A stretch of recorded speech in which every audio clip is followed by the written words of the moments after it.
Hey everyone, this is Sean, And I'm Joe. and we are Scoops at Sorcery. Good news, Sean. We're in my neck of the woods this time. You know what that means? Banjos? No, a little bit of the bubbly. I can shake it up, but it's juice and it's locked, so we can't Yes. drink it anyway. Neither Joe nor I am by. No, it's true. We don't drink. We're not big drinkers. But we are here this week, finally, at Looking for Games. Yes, we found Looking for Games. We found Looking for Games. Well, I found Looking for Games. I came here from New Jersey, and let me tell you, driving the turnpike while trying to stare at my GPS in the middle of the night. I told you how many times to take the Trenton Mates. Because it's free. I took the trip. Well, can I just stop you guys? The reason why you couldn't find it is because you were looking for games. This is looking. Oh, see, there we go. That was my mistake. Yeah, I added the G. Yeah, you throw the G on the end. No. You know, Google tries to throw the Stupid G on Google. the end, and it's looking for games. Looking for games. God, there's an apostrophe at the end.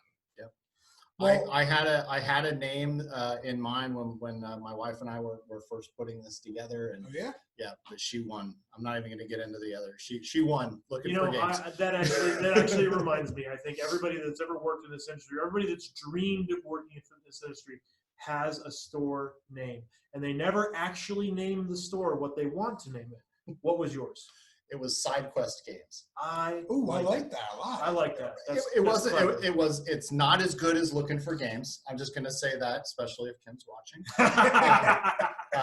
I'm going to say that, you know, the direction that we went, it ended up being the absolute best way to go. I was a big fan of the idea because, you know, you're on a quest. Oh, yeah. And you always get sidetracked. Well, the idea was, you know, well, we didn't want this to be a distraction. We wanted this to be a focal point. So that's why we went from Side Quest to Looking for Games. I like that. It is. I mean, and it's According to her, and I'm gonna talk out of school here for a minute, but according to her, it came to her in a dream. So she woke up in the middle of the night, which is where her ideas come from. In the middle of the night, anytime I'm sound asleep, she was like, "Hey, wake up!" I'm like, "Looking for games," and I'm like, "All right, fine." And I rolled over and went back to sleep. So, central. I did that to my spouse once when I had an idea for a magic deck, and she kindly requested that I never wake her up for that kind of nonsense again. But that's just fortunately, she comes with better ideas than I do when I'm out of a sound sleep. So, Looking for Games. Looking for Games. And welcome, you guys. Yes, thank you for so having much us. for taking the time to come out and visit us. For those of you that don't know, this is Josh. Josh, the owner and proprietor of Looking for Games in Levittown, Pennsylvania. Hi, everybody. And we are going to talk to Josh now for about 45 minutes. And I want to get really deep into where this comes from and what you offer here, because every store in our community offers a little something different. Some stores have their own particular slant, a game that they focus on or a thing they focus on. And in my opinion, a lot of the clientele can become very tribal. Mm-hmm. Okay.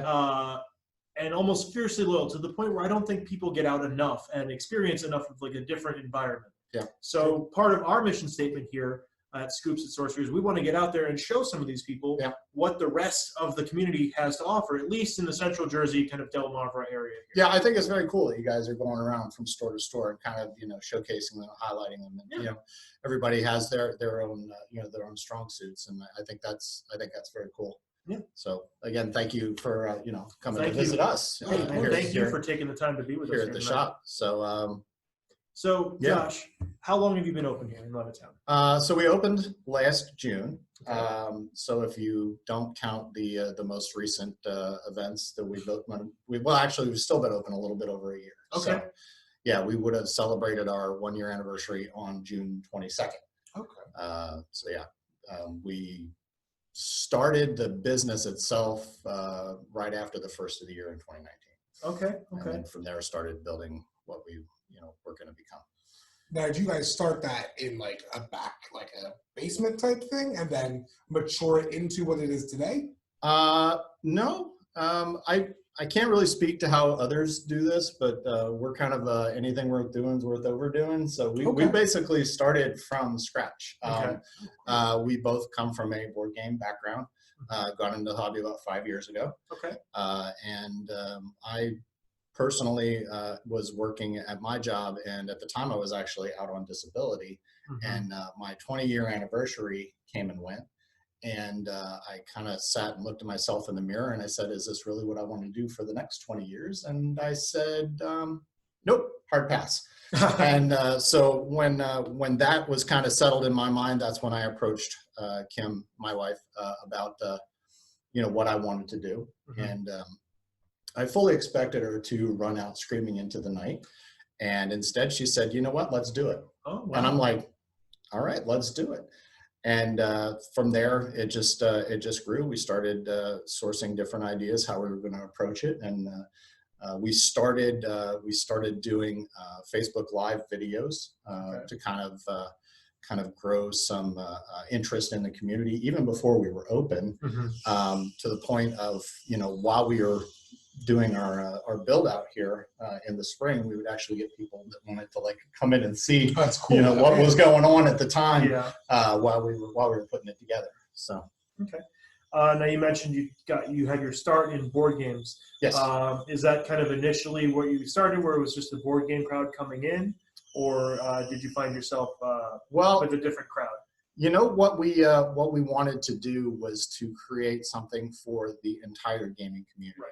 So we set out to fully embrace not only the board gamers, but also the war gamers, also the card gamers. And fortunately, we found a space that gave us enough room where we could actually do all three simultaneously if we really wanted to. Yeah. Very, very thankful to, have found this spot, because we can have board games in one room. We can do D&D in another room, like the room that we're in here today. It's huge. I love this room. Card play and miniature play in another room. So, it's a blessing that we had even from the outset, and even now in the circumstances that we're in now, where everything is social distancing, and we still can support larger groups and still be follow the CDC guidelines, right, and all the things as far as distancing and all that stuff, without really limiting the amount of people that are possible to come in. Yeah, I noticed when I walked in tonight before filming, you had a pretty healthy-sized crowd of Magic players. Yep. And they were all very compliant. There was no issues. Yeah, the commander thing, actually, we just had started right after the first of the year. Okay. We had really only done Friday Night Magic up to that point. But what we've tried to do is when we get a call for something, we start looking at it. Okay. And the more of a call we get for a thing, the more we try to, put into it. And that's how the commander at the store came to be. I'll tell you from experience, when we first started Commander at my previous job at the store I used to be based out of, it started in very much the same way. People just wanted a night where they could sit down and play. Yep. And everybody started playing that. And then the next thing you know, in our case, it was Thursday nights. Yep. It became the biggest thing our store did. It eclipsed everything else. Yeah. And me being the progenitor of that, that's where my community nickname Mr. Thursday Night came from, because I oversaw Thursdays. Okay. It's an incredibly large crowd of people. Yeah. So Commander is they're fiercely loyal to that to that format. One guy that was in here tonight came from New York. Wow. Yes. That I was sitting next to. That's Bunny came last week too. Yep. And they said they've been traveling. Maurice. Yeah, he's actually kind of. It was funny how that all came to be. If I can, I guess, sidetrack or Go whatever. For it. So Lou, who's the other gentleman that he was with, it was his birthday. And he was like, I want to do my birthday here. Okay. And so he invited people, and a whole slew of people came down from New York City. Ain't nothing wrong with that. To hang out with us at the store. And just the greatest group of people. It was so cool, and to have them, enjoy what we were doing when they came in. It's always cool. It's cool anytime you get a new face in, but when you get a new face in from out of town, and then they go back to their place and we're like, hey, I was just at, like that. So I know Kyle does that to you all the time. So. Shout out to Kyle Booth, aka Angry Greg, aka Inventory Greg, who almost came out tonight, except he hates Magic with a passion that eclipses the sun. Well, you be careful, because I heard there's a swamp with your name on it. So. There is, in fact, a swamp behind Greg's games. Joe, my Joe host over here, actually king of the swamp, currently holds the crown. Right. But yes, we do have swamp troll. He is a swamp. I prefer Shrek. Shrek. Shrek. Okay. All right. So yeah. Okay. So what would you say is the biggest thing you do here at Lookin For Games? Sorry. Man, that's the biggest thing that we do. We just try to grow the community. Okay.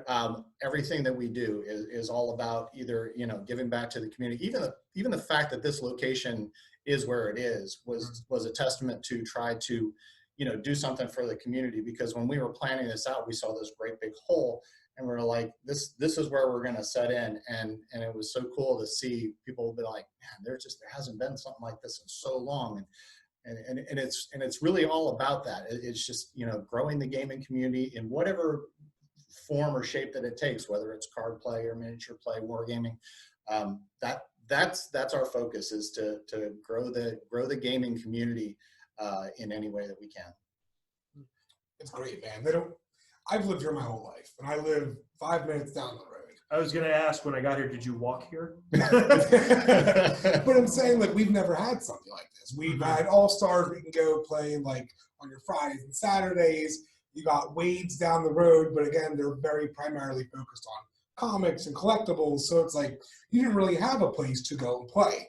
Truth be told, that's why I even came to Jersey and met you guys in the first place, is there was nowhere to play around here 2-3 years ago. You know what I mean? So it made you look for other avenues where you'd have to go super far west in PA, and that was just a pain in the butt. Right. So, I mean, this was the perfect thing to fill the niche. Well, listen, we used to, Kim and I, we used to go down all the way down to Woodbury, to Tiki Games in Woodbury. Shout out Tiki. Because they had a great selection, they had a great staff, and that was where we kind of started growing our collection for our hobby. So, yeah, no, it's true. I mean, it's wonderful. I mean, the good news is, though, too, with you guys being under, like, a little bit over a year old, it's just going to keep growing. Yes. And there's no end in sight. Knock on actual wood. For those of you that can't see, there's a beautiful, beautiful handmade wooden carved table in this gorgeous D&D room. There's a huge dragon. If I didn't have a spouse and children at home, I would probably never want to leave, because this is gorgeous. I've been geeking out over this store ever since I walked in, and the idea that you have these dedicated rooms to these games. Like I saw the War Gaming Room, which was great, with the old-timey World War II photographs with the Star Wars ships superimposed over them, which will pop up in the walkthrough that Joe did. Yes. I love that. But this room, I am in love with this, the D&D room. Yeah. With this is your mom's basement. This is your mom's basement. We call this the Dragon's Den. Yes. I'm not sure why. But so we call it, that was the idea, is we wanted to have, we wanted to have specific areas speak to specific things. So the war room was primarily designed to support, miniature wargaming, and everything that we did in there was, catered to that, and everything that we do in here is catered to this. Right. And it's nice heavy walls and everything. So I mean, when we're playing Magic out there, you don't hear what they're doing in here, and if you do, it's a very small pip in comparison, because D&D groups get loud. Yes, they can. I just came from a D&D group, and we got plenty loud, and there was only half dozen of us. That's what I'm saying, and it's just wonderful. It pays such a tribute to it that it truly is like the lair of D&D, and like the back room is the lair for gaming, and out there is just the general gaming space. It works and flows so perfectly, and you guys have a whole concession stand too. Yep. Like a very much like old-timey concession stand with drinks, a microwave for microwave food, ice cream. Yep. Who the hell brings ice cream to a magic shop? The ice cream's a nice touch, I can tell you. It's great. Greg would probably geek out over that. Yeah. Well, we actually, we just, right after we reopened in the spring, or the summer, we signed a deal with Philadelphia Water Ice. Oh, so that cooler actually came from Philadelphia Water Ice. Oh, that's neat. Yeah, so they keep up with the maintenance on it and everything too? Yeah, awesome. They come in every other week. They actually check the stock, see what we need, sweet. bring in the next batch, and away we go. I dig it. So one of the really interesting things that I've noticed here is there is a lot of 3D printed merchandise in this store. Yes. And I keep using this phrase, geeking out, but I really, truly am. Talk to me about 3D printing, man. Okay. Well, the first thing I'm going to say is I have nothing to do with it. Okay. That's full credit goes to my wife, Kim, for anything that is 3D related in the shop. She's jumped on the hobby about, I guess, maybe a little bit after we opened. Okay. We started with one machine, and she really dug what it did and the things, and we started talking about like how we could use it to like do board game upgrades and inserts and things for Magic and things for miniature play and all of this. We now have 4 machines, excuse me, at the house, and they do a majority of the heavy lifting. We have another machine. They're all named, by the way. Oh, of course. Yeah, of course they're all named, and because they all have a story behind them. But we have a smaller machine that we actually run here at the shop, and with the idea of just kind of being on display. And it's cool because the kids come in during the week and be like, hey, what are you printing this week? And and we hand them out. We don't, we sell some of them, but we give most of them away. Yeah, nice. I noticed a couple of weeks ago somebody brought into me at Greg's. They showed me one of the little figurines, not a Funko. Not a Funko. They very specifically not a Funko. Not a Funko. It's very specific. This is the coolest little thing I've seen in a while. And they're like, oh, you need to go check it out. He's got a ton of stuff there. Yeah. And you can see here we've got some of these towers pre-made. I'm really digging Dice this towers, one with right? the Kraken. Yeah. Oh, these are dice towers? These are dice towers. Right in the back, dude. Yeah. I just thought they were decorative. Oh my God. I wish I would have thought to grab a die to show you, but these will support up to, I think it's up to 16 ounce die. Wow. These guys are from a particular Kickstarter that we backed called Fate's End, and so they have several different towers, and they all have different themes attached to them. You can prime and paint these too, right? You absolutely can. Okay, cool. Yeah, you absolutely can. This is PLA plastic. Just needs a conventional primer, and then you could use Citadel paints or Vallejo, whatever to. It's all you like Warhammer guys out there that are looking for like a little extracurricular. I mean, I know some of the cool stuff. For all of you that have ever fully painted all your miniatures, then there you go. Nobody in history has ever fully painted. That's not. I want to see this Kraken painted like Ronald McDonald next week. Get out. Ronald the Kraken. Yeah, I noticed you had a very large offering of dice towers, dice trays, some with some very popular logos and things like that. We did a fundraiser last November. This time last year actually was we were wrapping it up, and we had made some with our logo and stuff on it, and we actually used those as like door prizes as part of the fundraiser. Okay. I just love the unique aspect of what you guys hold in stock. I think it's great with like the different types of board games, and then the different types of dice towers, and like the not a Funkos and things like that. It's just so different. It really gives you your own sense of individuality, because a lot of times with a lot of game stores and a lot of hobby stores, you see a lot of the same stuff. All sealed products. It's all a lot of the same sealed product. They've got a section for Magic. They've got a wall that's all the Warhammer. There's your paint over there. I really feel like some of the really personal touches you give here that really make you stand out are the 3D printing and like the decorations. When we came in this room, there was a blue dragon's head mounted over the door. Oh yeah, that's Old Blue. He's our unofficial mascot. Oh, I love There him. you go. The Star Wars prints in the War Room. All these neat little touches that really make you guys stand out. I'm really impressed. It makes you feel like you're at your own house. You know what I mean? Like if you're at like your big nerdy house. Yeah. Well, we wanted it to be a comfortable, homey experience that's not overly commercialized, but still big and clean and bright and all the things that quite frankly sometimes you don't get when you go to other game shops. Nothing around here, mind you. Oh yeah. No, that's fair. Of course not.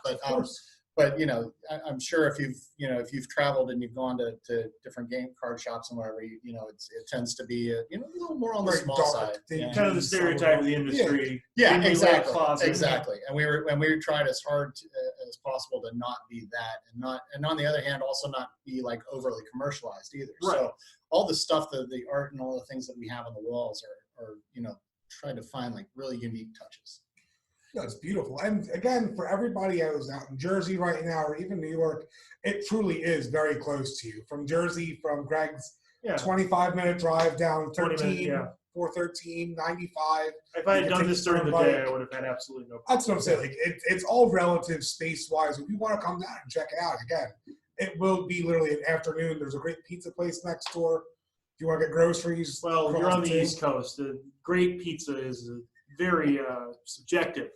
But let's be real. Let's be real. It's Lavera. You gotta swear by Lavera out here, man. Whatever. Okay.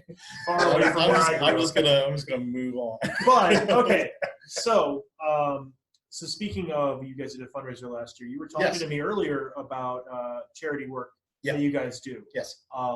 So talk to me about Extra Life. So Extra Life is a charity that benefits the Children's Miracle Network. Yes. So the idea behind it is that they usually have a designated day. I mean, they're raising money. We're raising money year round, but they usually have a designated day that they do 24 hours of gaming. A lot of times it's, it's video gamers and that kind of thing. And they're running Twitch and those kind of things. They're like, watch me play, Overwatch or whatever. And like people donate to them while they're playing. So we took it the next step to where we were like, okay, we're going to do 24 hours of gaming here. And so we had set up, we had D&D set up on, for an epic session. We had board gaming going on out there. We were doing a prize wheel. So you go like, there were raffle tickets. A lot of publishers we were able to reach out to, and they actually donated material to us. That's great. McMaster 3D, which is where we get all of our filament from, by the way. They're right over in Pendel. Got to plug them. Yep, absolutely. Plug anyone who needs it. McMaster 3D, he had actually made a giant tower that was basically wrapped around a clear tube. Okay. And that was one of the things that we raffled off. Cool. So and for that event, we raised over $3,600.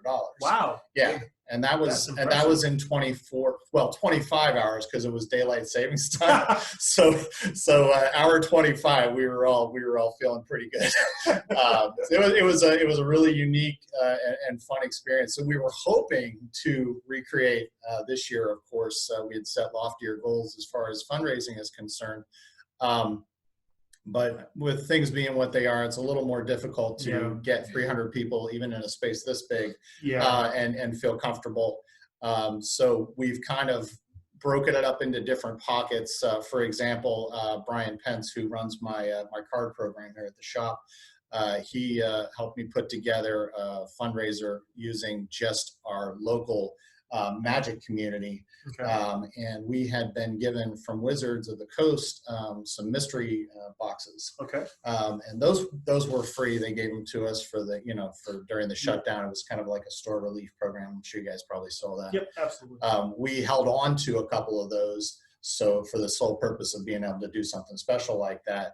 And that was last Friday. And the neat thing with everything going on with card play and the in-play suspension of Magic and those kind of things, our community still came out to play just themselves. We didn't say a stitch about it on our Facebook page. We had no social media broadcasting. They all got together, said we're going to do this, and they came out, raised over $1,100. That's really good. And that was fantastic. And then we had our Yu-Gi-Oh community in on Saturday, and they actually raised some money for us as well. So we're about $800 shy of where we wanted to be as our final goal, but we still have time before the year's out. Been real thankful for everybody that donates like that.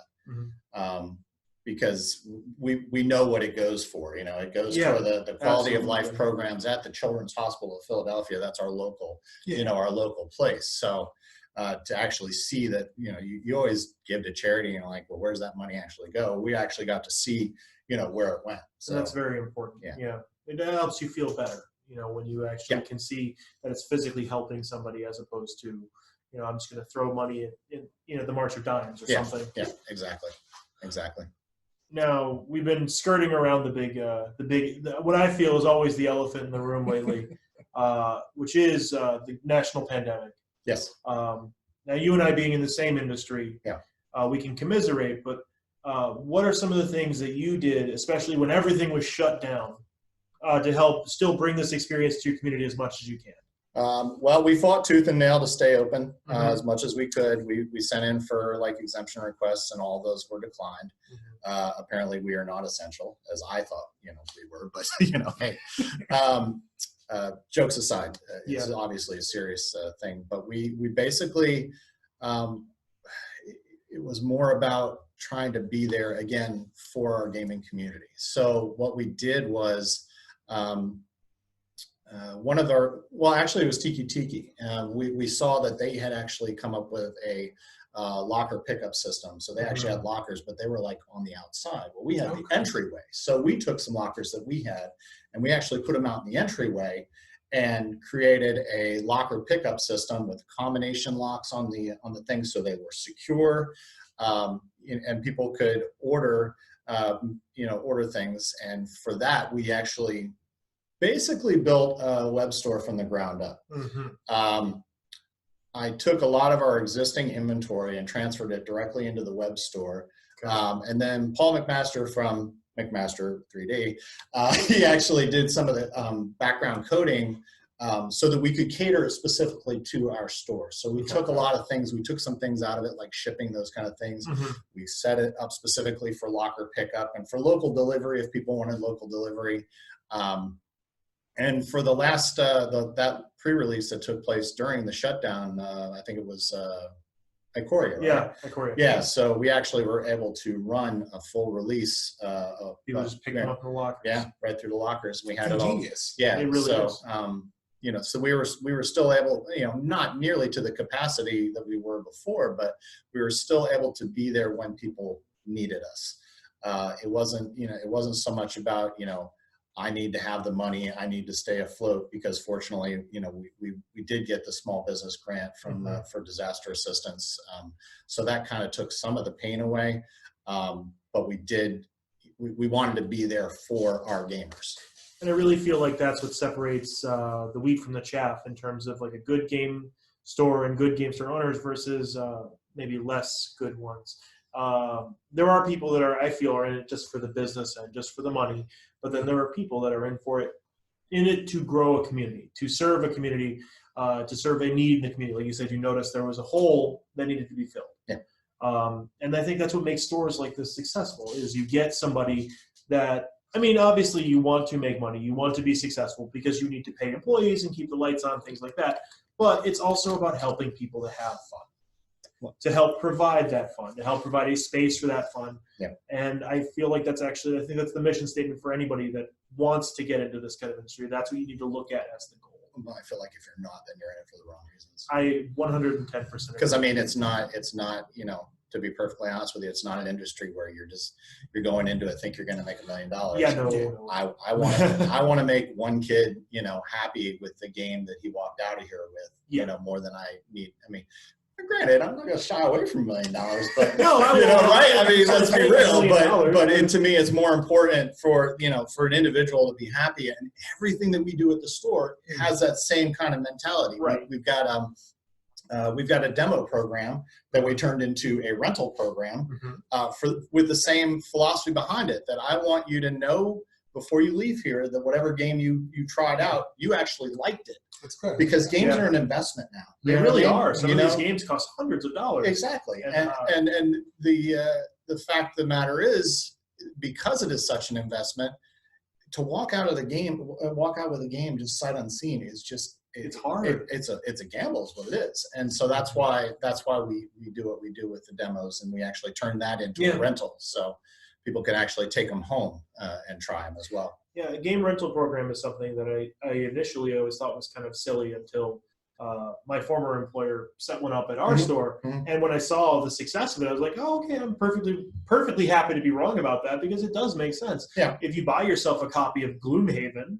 for instance, that is what, $150, $200? Well, there are some games that we can't throw out there, like the legacy and campaign games. We really can't do those as demonstration games, but pretty much everything else. Yeah. I have a real firm belief, and I enforce this really strongly with people that I order from, that you've got to get me a demo of this game if you want me to carry it on the shelf, because I want my inventory to reflect what's on my library. So that brings me to what I want to talk about as a kind of a final point. Yes. Which you and I briefly talked about beforehand, Kickstarter. Yes. Now, board games especially have a very large and very emphatic following on Kickstarter. Yeah. People are really, really into some of these Kickstarter games. And a lot of board game communities live or die by whatever's on Kickstarter. Mm-hmm. I can tell you specifically when I get calls for games at Greg's, a lot of it's just stuff that's on Kickstarter. Mm-hmm. You can just tell them to call us. Let's lean into that. Sure. How do you, as a store owner, and you said your area of expertise is board games, how have you specifically learned to grow and work with Kickstarter? I mean, it's not an exact science, and I've certainly made some mistakes, especially when I was first starting out. When I first started out, I was following a lot of like things that were trending or things that had, heavily funded. And, the fact of the matter is a lot of those things, whoever had funded them already got what they wanted. You know what I mean? Right. So it's not a perfect science, but I try to follow publishers that I trust. Okay. I try to follow and work with Kickstarters that I've already worked with and had good experiences with. I guess that kind of gets back to the publishers. And I also try to follow local designers. Right.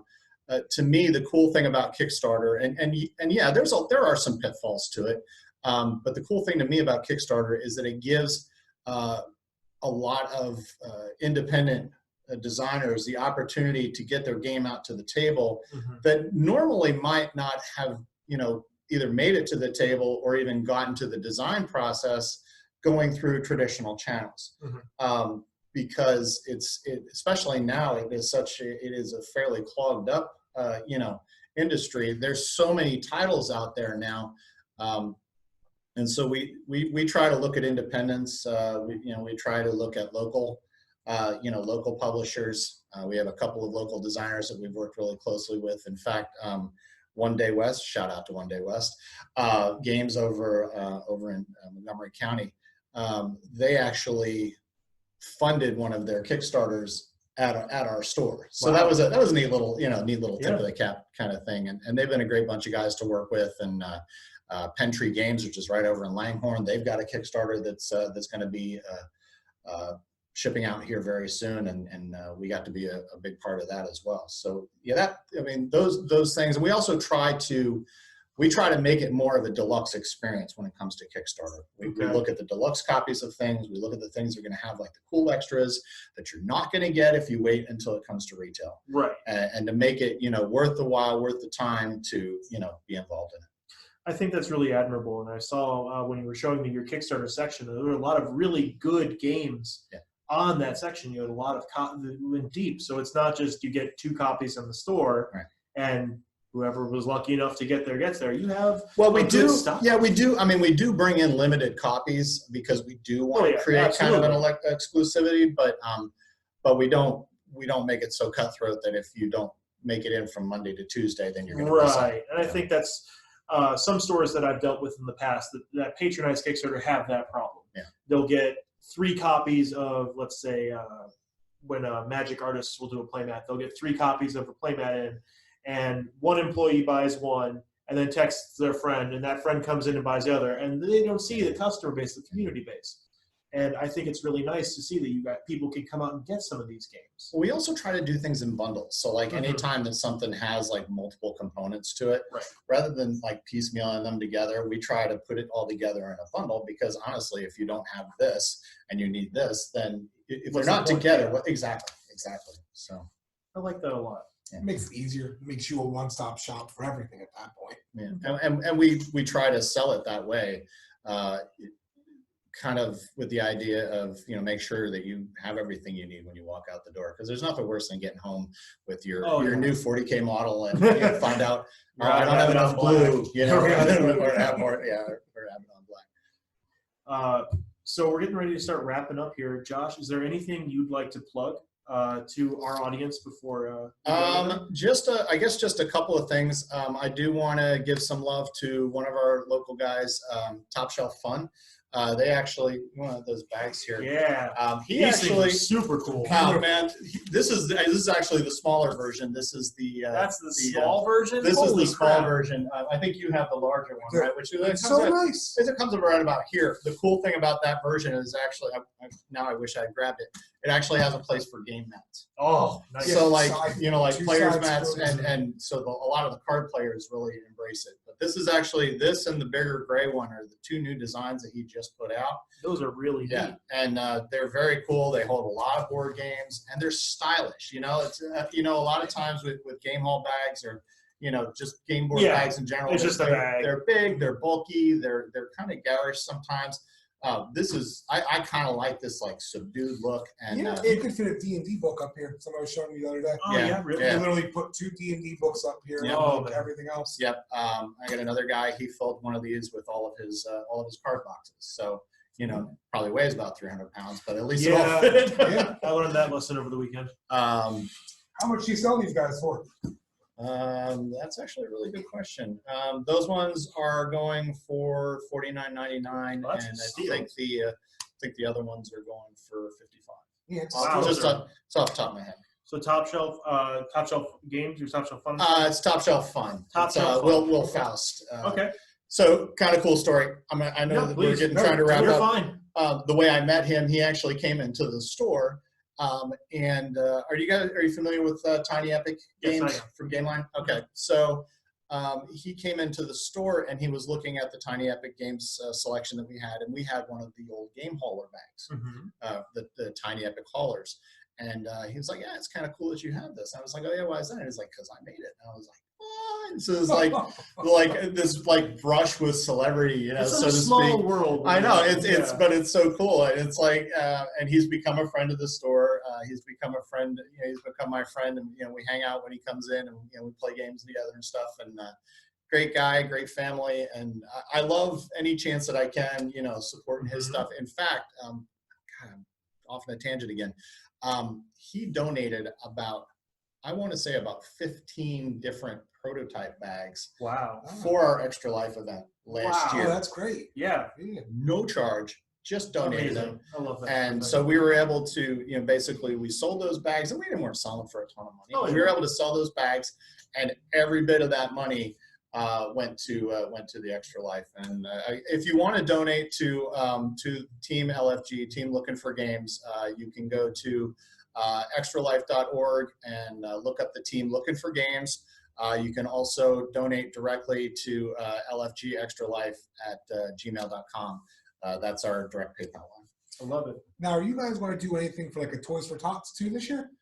We are looking into that. Yeah, awesome. We're a part of Gamma, the game manufacturer. So we're trying to get involved in their end of the program. Okay, cool. And if we do, we'll.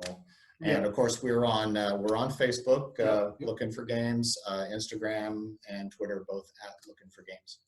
So. Awesome, Josh. It has been an absolute pleasure. Thank you so much. Really appreciate you guys taking the time and coming out to visit us, and hope to see you again. I definitely plan on coming back to hang out at some point. Awesome. Anyway, guys, this has been Sean for Scoops at Sorcery. I'm Joe at Scoops at Sorcery. And I'm Josh from Looking For Games. And we will see you all next week. Thanks. Thank you.